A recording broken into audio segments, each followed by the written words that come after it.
بسم الله الرحمن الرحيم. الحمد لله رب العالمين وبه نستعين على أمور الدين والدين. وصلى الله وسلم على سيدنا محمد خاتم النبيين وآله وصحبه أجمعين. ولا حول ولا قوة إلا بالله العلي العظيم. We continue with the class called عقيدتك من الكتاب السنة, with the book Take Your Aqeedah from the Quran and the Sunnah. We reached question number 13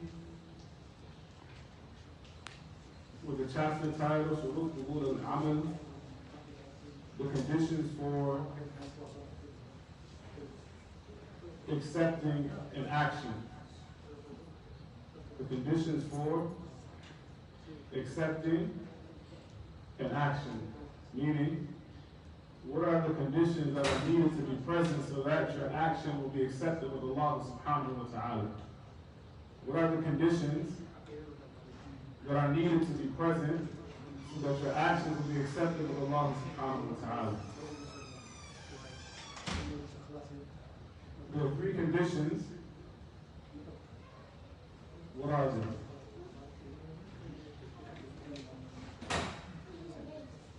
There are three conditions.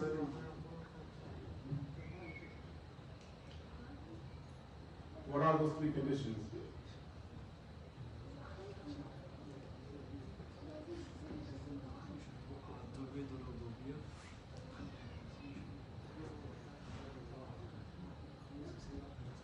إخلاص.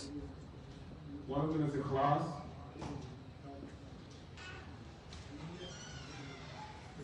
The ikhlas will be considered the niyyah here. Niyyah as-salihah is also considered ikhlas. Niyyah as-salihah is also considered ikhlas.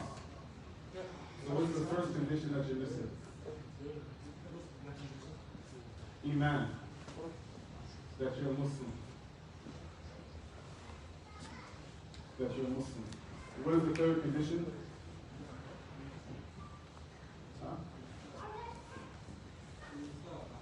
That is done in the way the Prophet ﷺ showed it to be done. So the first condition is ما هي شروط القبول العمل? What are the conditions for the acceptance of an action to be done? شروط قبول العمل عند الله ثلاثة. The conditions for an action being accepted with Allah. Because that's what we're looking for. Not if it's accepted with me, not if it's accepted with your friend. But the conditions for your actions to be accepted with Allah. That Allah will accept your actions, you need three things to be present.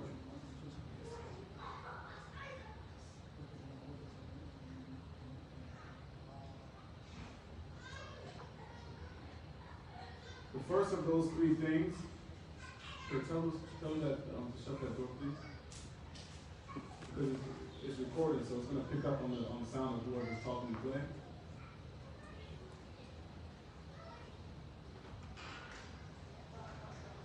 No, it's okay. Let them play, but just shut the door so we don't hear it, so it doesn't.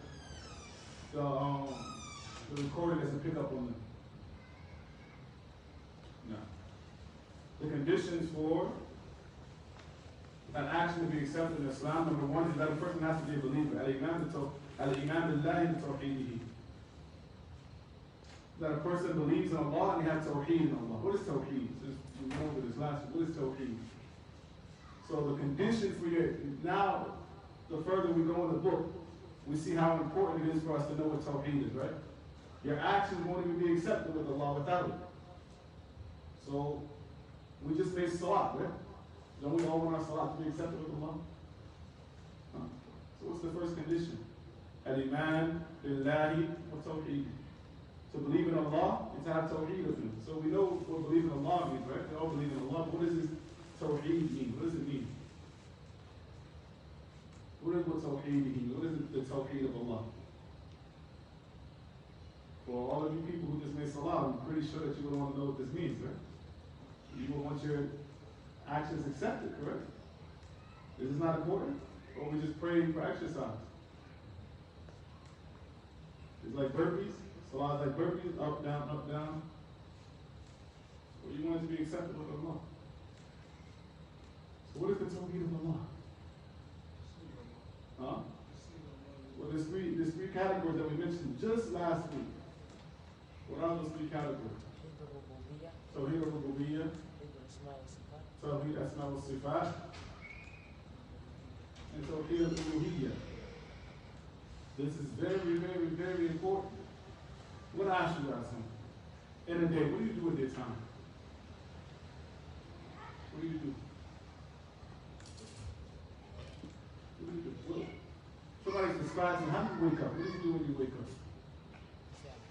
Huh? You make salah. What does your day consist of? I mean, you have a job and working? Anybody here have a full-time job? None of you? MashaAllah. You have, I know you're working, right? But you're in college now. You know? So anyone here in college right now? No, college didn't start. See, I got you. You still have time. College didn't start yet, right? Alhamdulillah. So basically, you guys have nothing to do all day, right? Tell me if someone here has something to do. You know, what do you do? I play outside. MashaAllah, it's very important to play outside. That's difficult too, right? It takes planning. You have to know which friends to play with, which friends not to play with, how high to... There's a lot of things that go into that, correct? Mostly I just play with my family and play ball.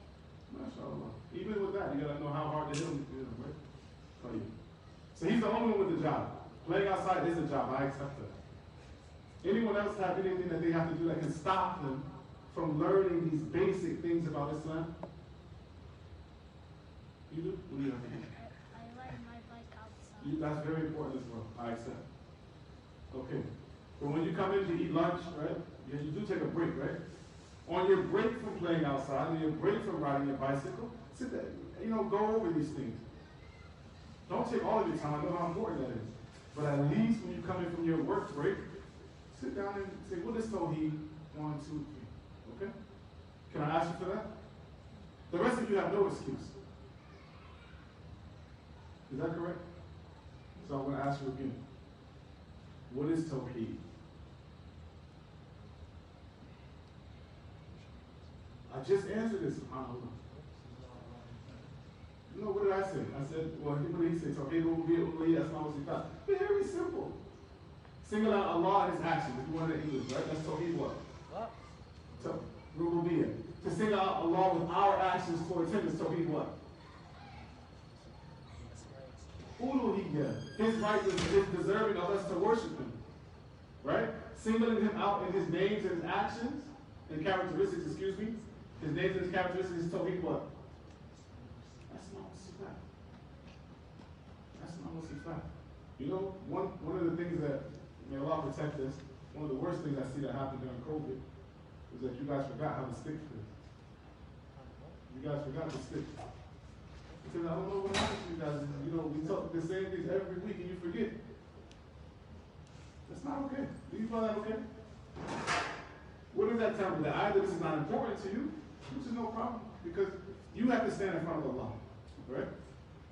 Wallahi, I can't stand in front of Allah for you, right? So you have to stand in front of Allah. How important is this to you? Your actions being accepted depend upon it, right? Your actions being accepted by Allah. Look at the title here. The conditions for the acceptance of an action with Allah are 3 things. You already failed on number 1. It's a big deal, correct? Again, so I'm going to ask you, and this is the 3rd week that we mention these 3 things. Is it not? Is it not? I'm asking. You guys have to talk up. The little ones are brave, mashallah. The older ones have to talk up. Is this not the 3rd week that we spoke about these things? Yes, it is. Okay, say it. Who's here is over 15? Raise your hand if you're over 15. Raise your hand, how old are you? That counts too. Raise your hand if you're over 14, actually. Raise it high, like men. Tell you, I'm going to treat you like men. You're over 15, you're not babies. Correct? Or are you? I'm asking the question. Are you babies? You're over 15, you're grown men in Islam. In Islam, you're considered what? So that's all that matters. That's what Islam sees us as, correct? If you die right now, over the age of 15, guess what?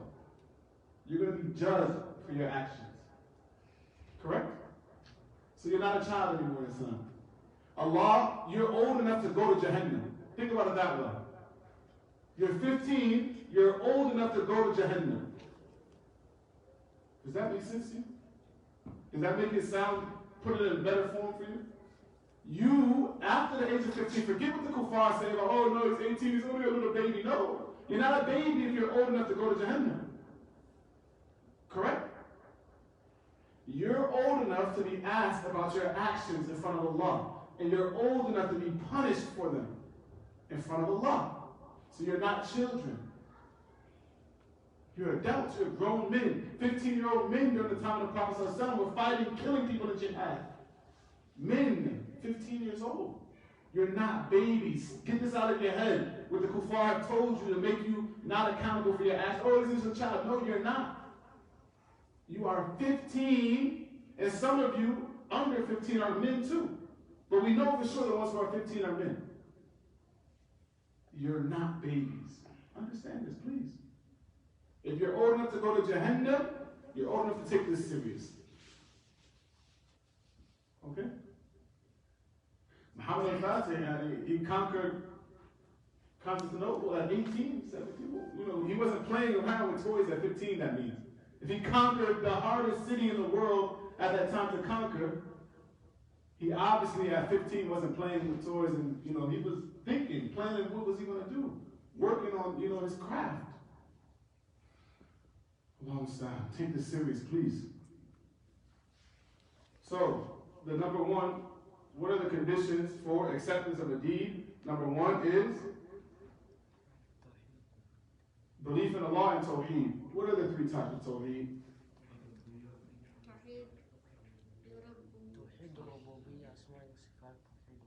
And Tawheed Uluhiyyah. Thank you. As Allah Ta'ala says, إِنَّ الَّذِينَ آمَنُوا وَعَمِلُوا الصَّالِحَاتِ كَانَتْ لَهُمْ جَنَّاتُ الْفِرْدَوْسِ نُزُلًا. Allah Ta'ala, He says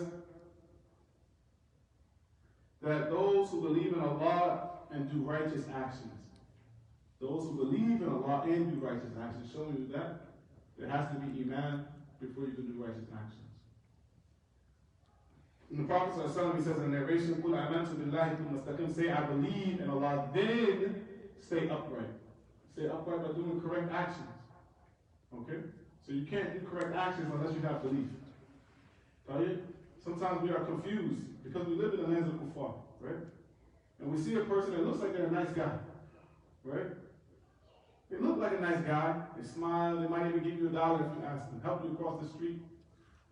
The reality is, if they don't have Iman, nothing they're doing is accepted. So they go trust you.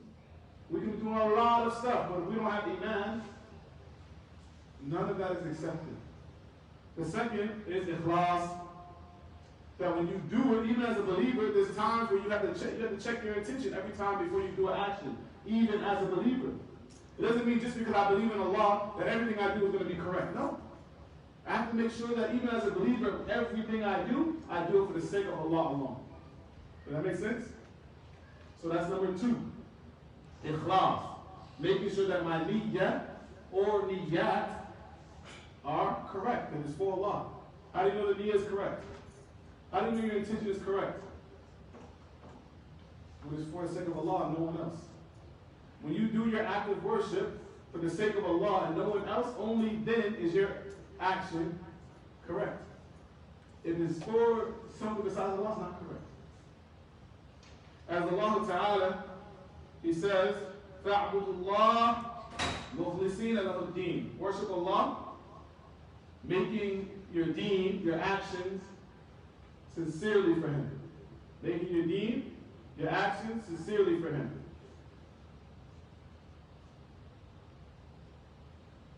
Number 3 is that whatever you do, it has to be done What do we say? In accordance to the Sunnah of the Prophet ﷺ. They call this, in some texts they call it mutaba'a, in some places they call it muwafaqatu lima ja'a bihi nabi. But you got to do it how the Prophet ﷺ brought it. You can't make up stuff and do it how you think, because you're smart. All of you are very smart, alhamdulillah. But it doesn't mean that you can make up stuff and say, I want to worship Allah this way. You still have to worship Allah how His Messenger sallallahu alayhi wa sallam showed it to be done. As the Prophet sallallahu alayhi wa sallam, Allah Ta'ala says, مَا أَتَاكُمُ الرَّسُولُ فَأْخُذُوهُ وَمَا نَهَاكُمْ عَنْهُ فَانْتَهُوا. Whatever the Messenger sallallahu alayhi wa sallam, he gave you, you take it. Right? And whatever he forbade you from, he didn't give to you, he didn't show you, then you stay away from that. As well, the Messenger of Allah sallallahu alayhi wa sallam said, مَنْ عَمِلَ عَمَلًا لَيْسَ عَلَيْهِ أَمْرُنَا فَهُوَ رَدٌّ. Whoever does an action is not in accordance to what we, من عمل عمل, whoever does an action that's not in accordance to this matter of ours will have it rejected. So you can do a bunch of stuff, but it won't be accepted in front of Allah. So, question. I'm going to ask each and every one of you. That way, the men show themselves as men, right? Right. If I had $1 million and I said, I'm only going to give this to whoever is a man, who's going to act like a man? Everyone, right? This is more than $1 million for you, brothers. Realize and understand this. The person who enters in the Jannah, right? The least person. May Allah protect us and make us the best. But if we're even the least person entering the Jannah, right? The person who enters into Jannah and they have nothing in this dunya, when they enter the Jannah, what are they going to say? I don't remember nothing of the hardships of the dunya. I'm everything.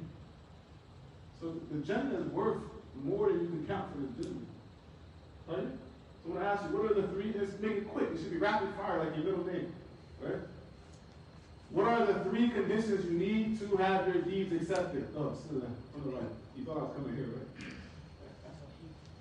What did he say? Believing in Allah. Believe in Allah. Doing it for the sake of Allah. Correct intention. And how you follow the way of the Prophet. Go ahead, next. Come on, quick. You. You're going to be you. What else? You. Believe in Allah. Say it. Correct intention. Or sincerity. Sincerity is better. Sincerity. And following the way of the Prophet. Next, go ahead. Bismillah. Belief in Allah, ikhlas, and following the way of the Prophet. Bismillah. Quick. Believe in Allah, sincerely. Who's talking these mouths? I can't tell who's talking to me. Belief in Allah, sincerely, and following the Prophet. Okay, come on. Belief in Allah, sincerity, following the way of the Prophet. Next, Bismillah. Belief in Allah, sincerity, and following the prophets. Following the way of the Prophet. Good. Bismillah. You're 15, so I'm going to throw a hook in the game for you. Go ahead. Bismillah. Belief in Allah. Belief in Allah. And Tawheed. What is Tawheed? Tawheed is single Allah as one and What only. 3 types? Tawheed al-Uluhiyyah, Tawheed is Asma wa Sifat. and Tawheed, I can't say the last. Uluhiyyah. Say it in English. Tawheed of Allah's actions. They single out in His actions. Tawheed of what? Our actions towards Him. That we only single out our actions for Him. And Tawheed of His names and His characteristics. Good. Bismillah. You behind Him. Are you hiding? Come inside. Don't hide, brother. Believe in Allah. Say it louder. Believe in Allah, sincerity, and following the way of the Prophet. Come on, Bismillah. You need to worship Allah the way the Prophet worshipped Allah. Uh-huh. And the things you do for Allah will not be accepted without Iman. Okay. And the third one, what's the third one? Sincerity. Sincerity for Allah. MashaAllah. And you give extra. May Allah bless you. Go ahead.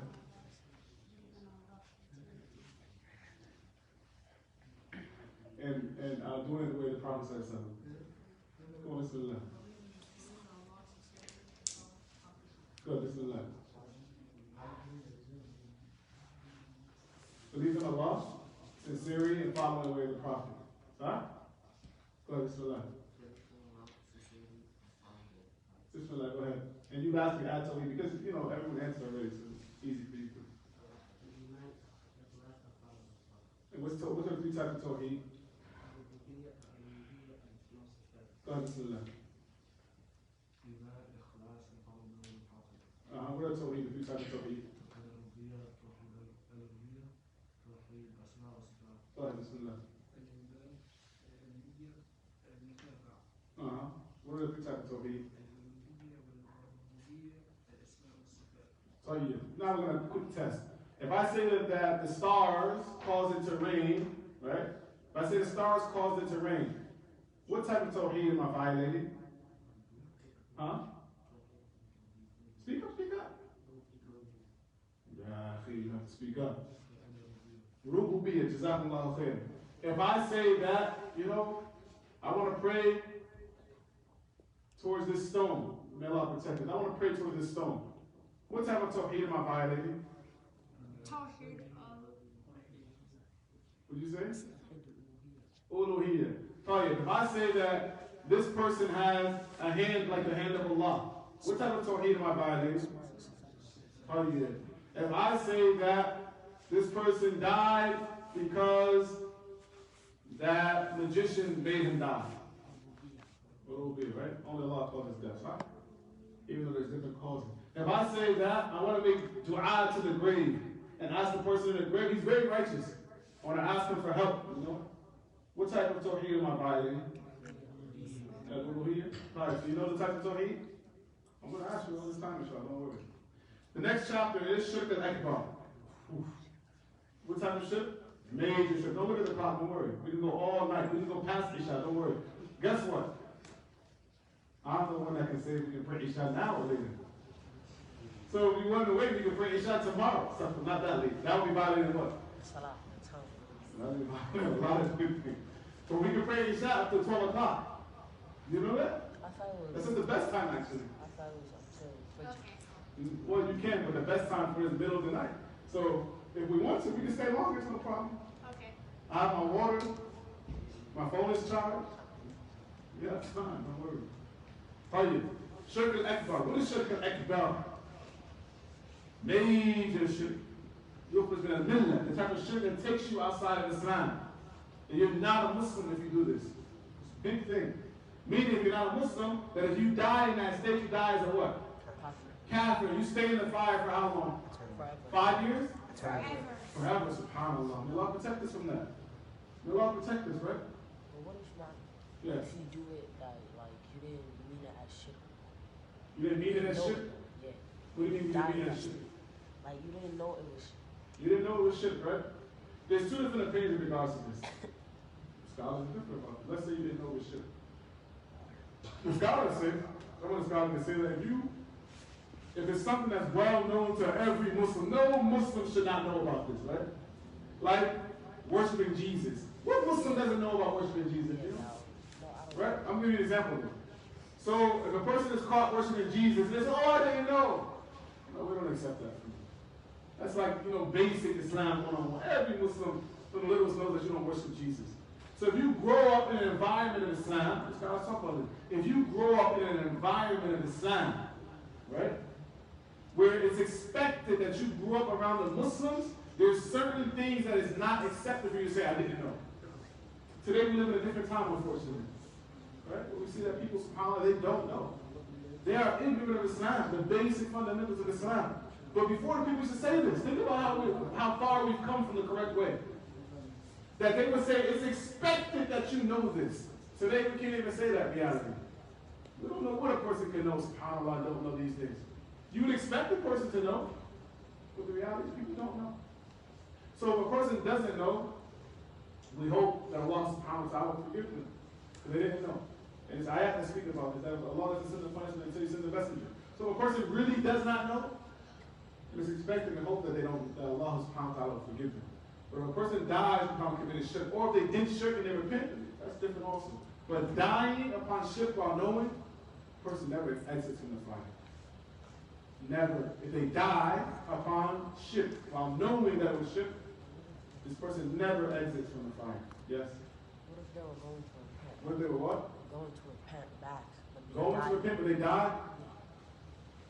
There's two different things. That's up to Allah. Allah knows if they were on their way to repent, their intention. Allah accepts their intention, inshallah. Right? If you have the intention to repent, then that's like a repentant, inshallah. The thing is, don't do it. And the way to not do it is by what? Paying attention when you come to class. Learning about shirk. If this is something that will keep you in the fire forever, shouldn't you take that serious? Shouldn't you want to know it? So we shouldn't be the type of people who say, well, what about it? No. You have an opportunity to know it. Today, knowledge is so easy. Right? All you guys have access to the internet. Right? What do you do on the internet? SubhanAllah. Are you reading, studying about Islam? No. Maybe some of it. But what, if you are, you're not studying the right things.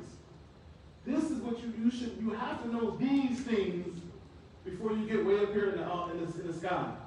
Right? Nobody became a rocket scientist without first knowing 1 + 1. And this is one of the things that we suffer from today. It's called information overload. That people, they want to study everything so they don't know what to study. Does that make sense? Especially young students. I'm telling you guys with experience. As a young student, you're eager. Ooh, I want all the knowledge. And then you end up getting no knowledge. Why? Because you're everywhere. And if you're everywhere, you're what? Nowhere. Right? You have to know the things that's going to first make your iman correct. That's going to keep you from the fire. So what is shirk al-akbar? Shirk al-akbar is what? I described it already. Someone tell me. The major sins outside of Islam. Kicks you outside of Islam.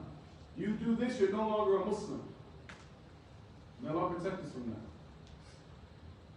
The question comes, مَا هُوَ أَعْظَمُ الذُّنُوبِ عِنْدَ اللَّهِ? What is the greatest sin with Allah? Who knows? Huh? Worshipping other than Allah. أعظم الذنوب الشرك بالله ودليل قوله تعالى يا بني لا تشرك بالله إن الشرك لظلم عظيم. The greatest sin is to commit shirk with Allah. The proof of it is the statement of Luqman to his son, Ya bunayya, oh my son, don't make shirk. Don't worship other than Allah. Indeed, shirk is a great type of oppression. Shirk la dhulmun azim. Shirk is a great type of oppression.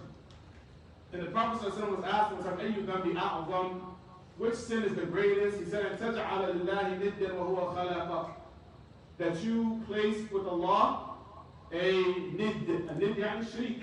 That you make someone equal. You place a partner with Allah, even though He created you. And that, as we said before, has to do with your heart. Right? You don't love anyone the same way you love Allah. You don't obey anyone the way you obey Allah. You don't fear anyone or anything the way you fear Allah. You don't have hope in anything or anyone the way you have hope in Allah. You understand? So it's not just a person going to prostrate to something besides Allah. A person can have fear in their heart of something the way they should only fear Allah. A person can have love for something in their heart the way they should only love Allah.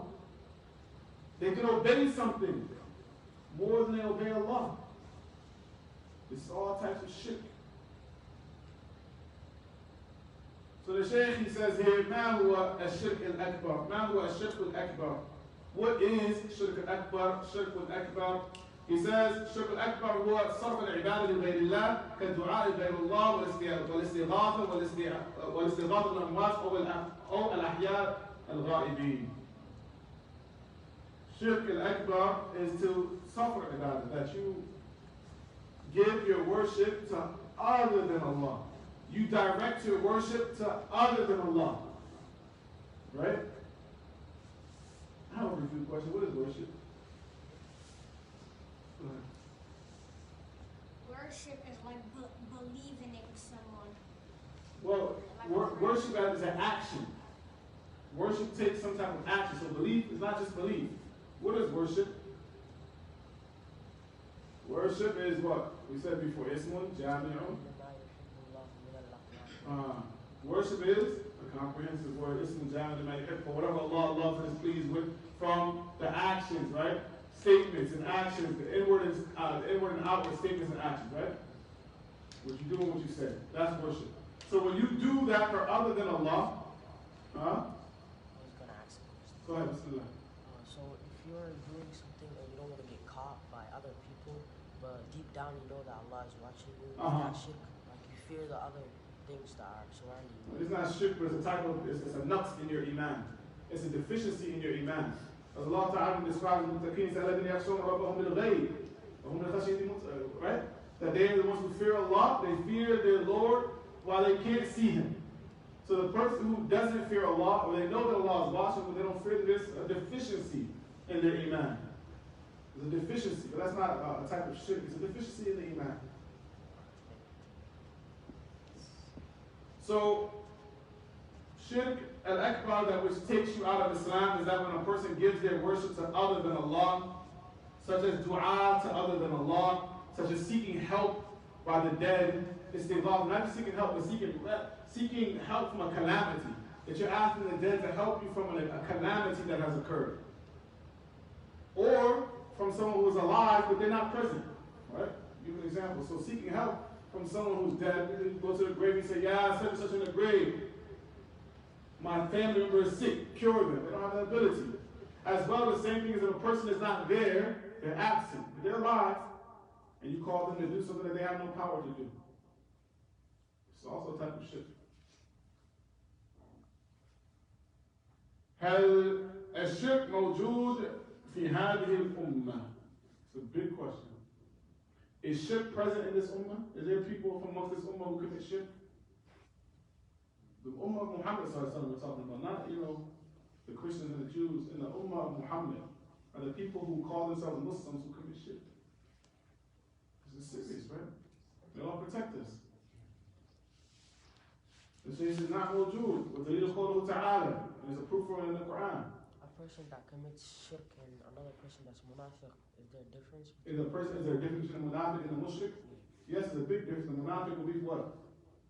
In the lowest parts of the fire. Why? The mushrik commits a sin against himself. The munafiq commits a sin against the ummah. Right? The mushrik is a person who's a kafir. He's open though. He's a mushrik. No, I mean like Muslims that they call themselves Muslims, who they commit. Well, there's a difference too, still, because the Muslim who's a mushrik, most of the time they do it either through lack of knowledge, or they're not a Muslim. Right? They're just not a Muslim. One of the big problems is that people have listened to some people who have misguided them from the correct Islam. So they commit shirk. And they might not fully aware of it. So we make dua for them and we call them. We don't call those ones Muslims. Right? Because we hope that they don't understand. So we call them, we make da'wah to them and ask them, try to bring them to the right path. The munafiq, most of the time we don't even know who they are. They're the one who behind the scenes is trying to destroy Islam and destroy the Muslims and take the Muslims away from their deen. They're the most dangerous. That's why when Allah subhanahu wa ta'ala, He opens up Surah Al-Baqarah, He gives only 2-3 ayats to the kafir, few ayats to the Muslim, and like 13 ayats to the munafiq. Show you how dangerous the munafiq is. That the munafiq is the one trying to take your deen away from you, and they smile in your face.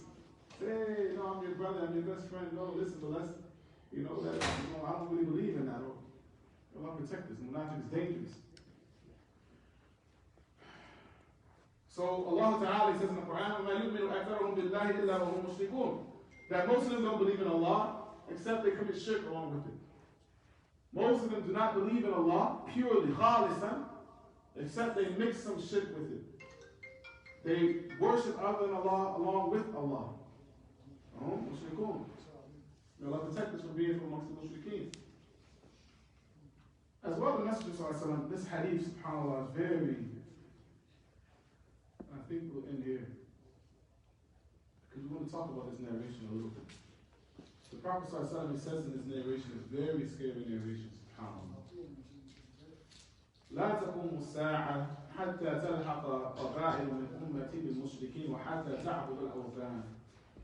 The Messenger of Allah ﷺ, he said, the hour, يوم القيامة will not be established. لا تقوم الساعة حتى تلحق قبائل من أمتي بالمشركين.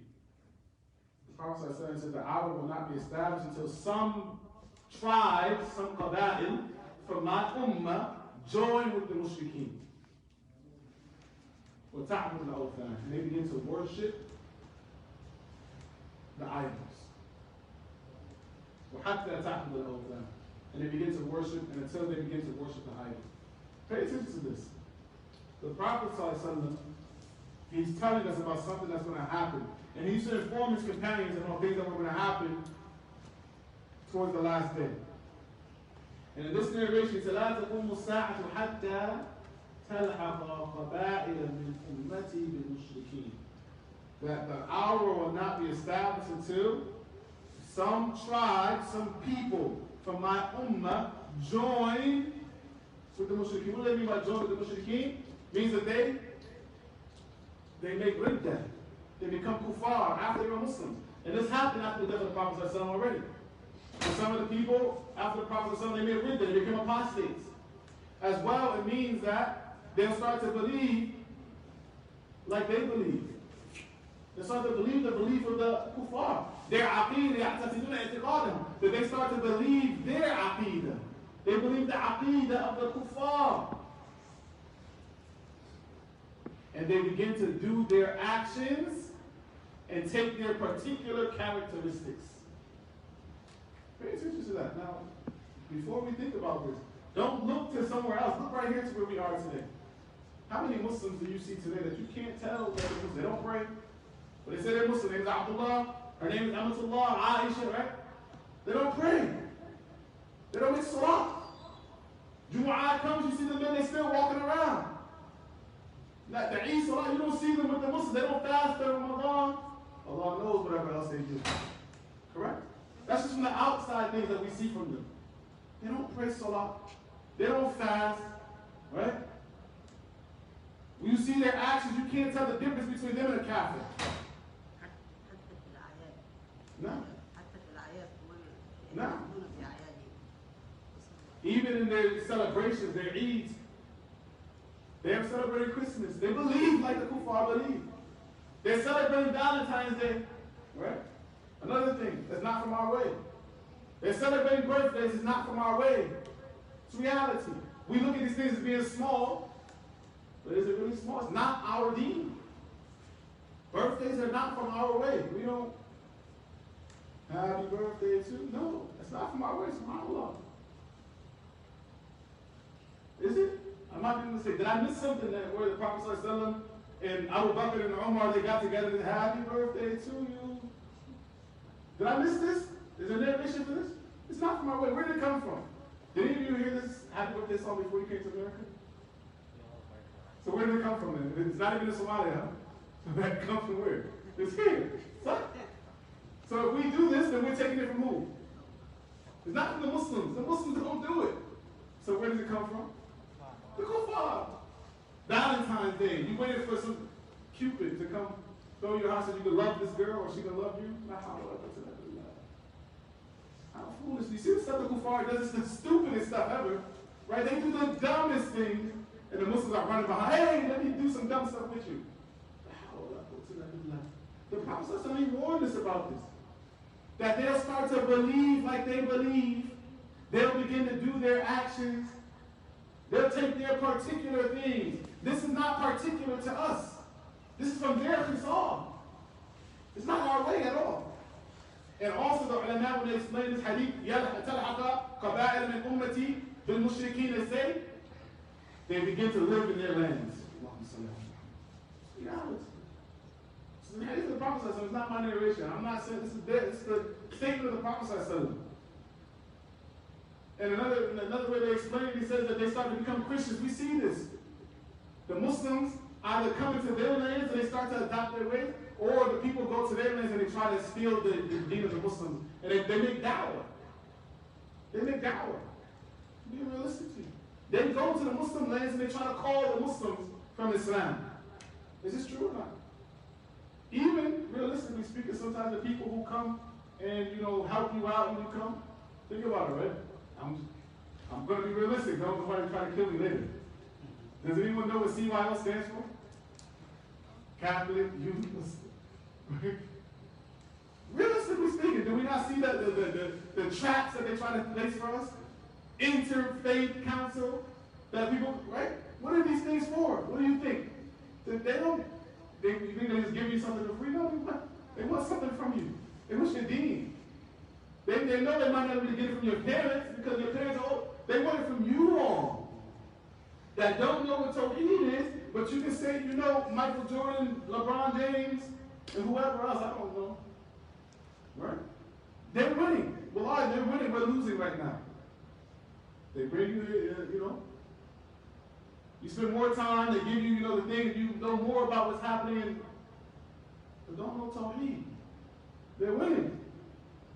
So they change the name and they make it abbreviation CYO, and you never think to ask yourself, what does CYO stand for? Right? Never thought about it, right? Go look at it tomorrow when you go past it and see what it stands for, so you don't think, don't take my word for it. Not to say they don't do some good, but that's the way the kuffar. They'll do some good for you to get what they want in the long run, which is your deen. When you go by there tomorrow, look, it has a sign that says the Catholic Diocese of Syracuse, New York. The Pope has always been behind evil towards the Muslims. You think they want good for you? The Pope has always been behind evil towards the Muslims. And the Pope is the head of the Catholics, right? If you didn't know. He's always been behind evil. Who do you think the Crusaders were? You know about Crusades? Do you guys know what the Crusaders? I know you learned it in school, right? The Crusaders. If you don't know, look it up tonight, what they did to the Muslims. The Crusaders. Just forget that. When you go home and you play on your computer, look up who the Crusaders were and what they really were about. Their whole mission that the Pope sent them with, right, the Catholics, was to destroy Islam in the lands of the Muslims. How they raped the Muslim women, how they killed and slaughtered Muslims indiscriminately, right? Do you think now all of a sudden they want to help us? No. Yeah, I'll be. Come on. I know you guys are smarter than that one.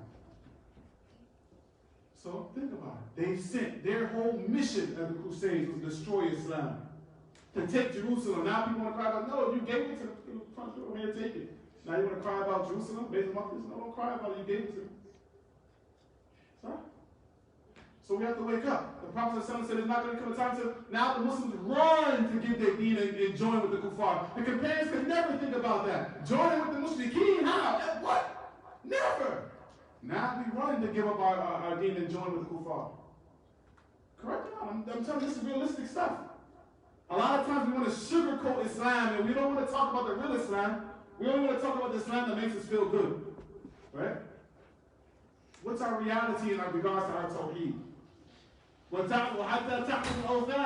And until they what?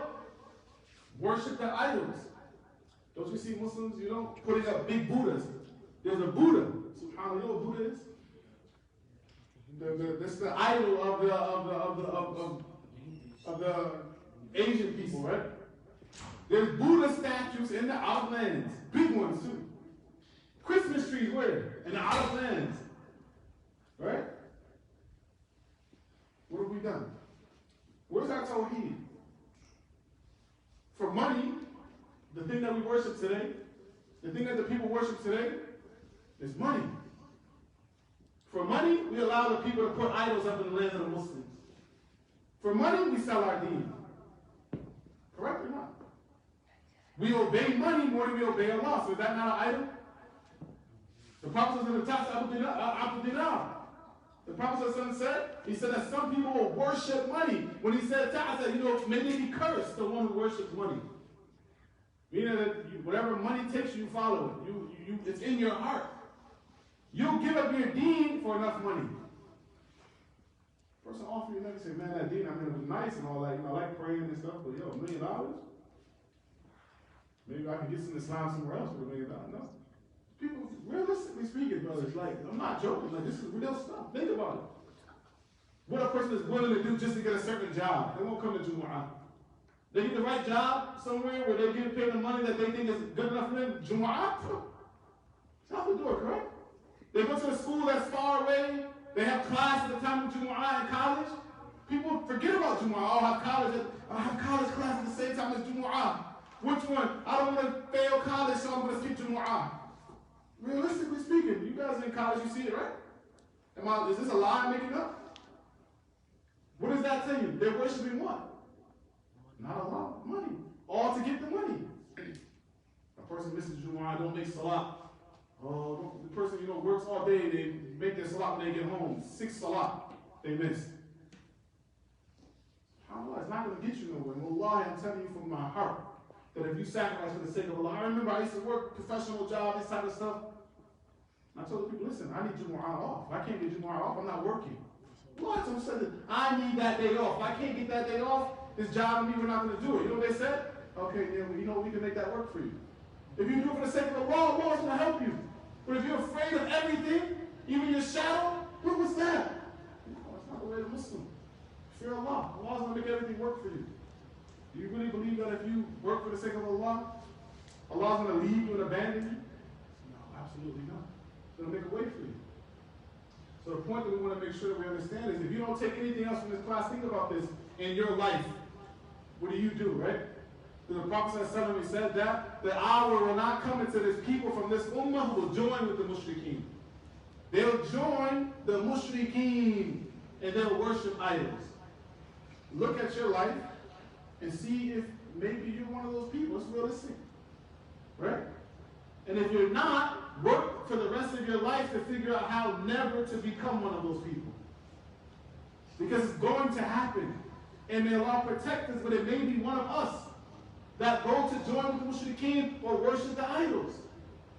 The Prophet ﷺ already told us about it. So we have to work for the rest of our lives to make sure that it's not me. Does that make sense? Because it's going to happen. هذا صلى الله عليه وسلم سبحانك اللهم وبحمدك أشهد أن لا إله إلا أنت أستغفرك وأتوب إليك. Next week we're going to test you again. It's just what's going to happen every week. So when you come, you know what the biggest problem I'm going to tell you all is this, right? All of you, you sit here like Imam al-Bukhari. You know what Bukhari is? He had a photographic memory. Any of you have photographic memory?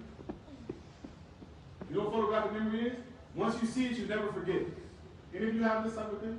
This blessed memory? Any of you? No? You do? Sometimes? MashaAllah, may Allah bless you. How are you using it? Man, you got photographic memory. It's like a miracle. How are you using it? What are you doing with yourself? MashaAllah. So the point is this, right? Everyone else besides him doesn't have photographic memory. So where's your notebooks at? How are you going to remember this very important stuff in your life? You know, our notebook. الكتاب. Does it say? Remember and keep the knowledge that you have by writing it. When you go to school, regular school, they teach you 1 + 1. Stuff that's not going to benefit you in the after. And realistically, some of it's not going to benefit you after you graduate. Right? You bring a notebook, 5, 6, 7, 8 notebooks, 10 different pens, right? Pencil sharpener just in case, right? But for the Aqeedah, I'm just like, yo, we just come and chill. You gotta take it serious. No one can make it serious for you. Okay? And it's very easy. It's not difficult stuff. This is the 1 + 1 of knowledge. It's not even like, algebra or nothing. This is the 1 + 1 knowledge. 2. Oh, you have a question? Sorry. Is there a website of this kitab? Say it again? A website that we can read from this kitab? Do you what? A website. You want to recite it? A website, yeah. Oh, it's on whose website? No, there's this kitab, KhaDar. Does it have a website like you can read a page? Oh, it's recorded. You can watch it on YouTube or Facebook. The message is recorded on Facebook and it's on the message YouTube channel.